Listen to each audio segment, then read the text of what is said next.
Is the story of Hugo the Hippo, which is the short way to say hippopotamus, which is the long way to say river horse.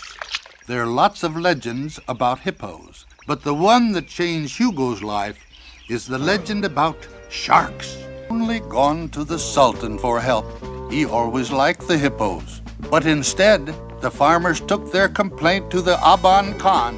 He hated the hippos. Is the story of Hugo the Hippo, which is the short way to say hippopotamus, which is the long way to say river horse.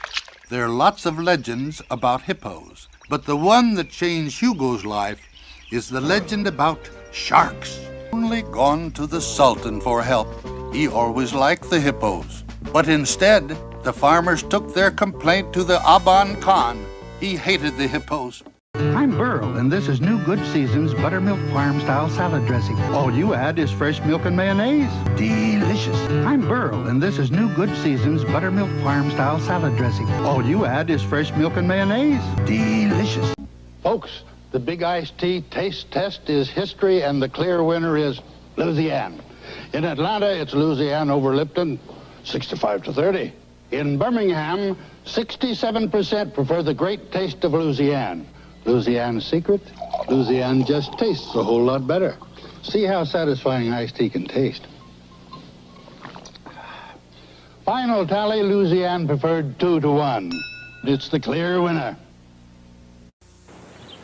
I like a day that's not cloudy and a tea that's not cloudy. That's why I like Louisiana. Louisiana's got special tea leaves that keep it clear as a bell all day. Now, if you're drinking Lipton or Tetley, look at the box. It tells you what to do when it turns cloudy. Louisiana says nothing about cloudy, 'cause it doesn't get cloudy. Louisiana, the one tea that's always clear as a bell.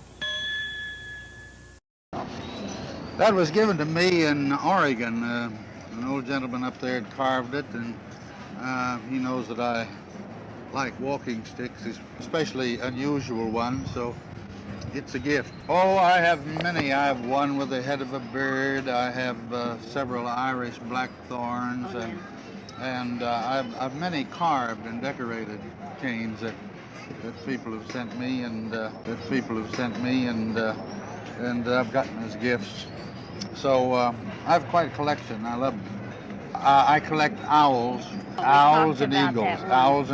I don't really know. I never count them, but I think it's going to be pretty good. We're doing 11 instead of 8 this year, and just a lawyer and a doctor. Yeah. Yes, I think it would have been nice to have had Hal with the group and the center, because I enjoyed the show. I got a theory about that. I've been around the country quite a lot, as you know, and I ask questions and I discuss things with people. And I think it's possible. Now, this is just a theory. From what I gathered, they all liked Hal very much, and they like the idea of the show, but the public is very funny. They may not know exactly why they reject something, but there's always a good reason. And as I discussed the thing with people, occasionally I got a hint that here was a senator, a U.S. senator, so, quote, he is also a politician. And he was always really sort of the perfect man in the perfect position, you know, with the perfect attitude. And I think that the American people don't quite have that conception of politicians.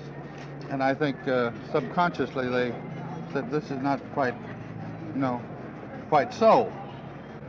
And I was, on 4th of July, I was in Bend, Oregon.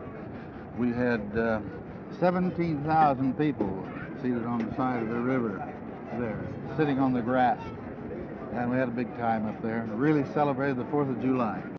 It all began in a faraway place called Zanzibar, across the bay from the city of Dar es Salaam in East Africa.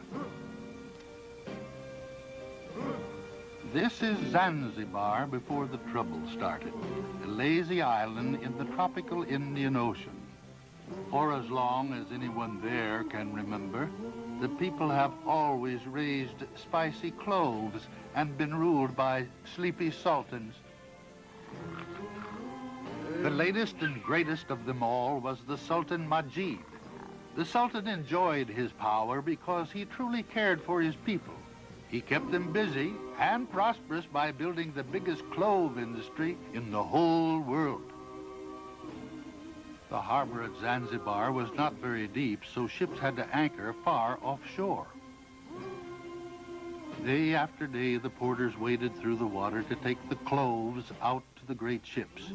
Year after year, the people of Zanzibar grew more and more cloves for the people of the world, and the lines of porters grew longer and longer.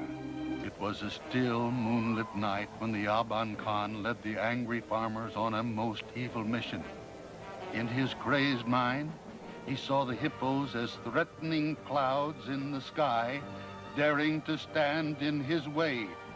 Clouds he had to destroy at all costs.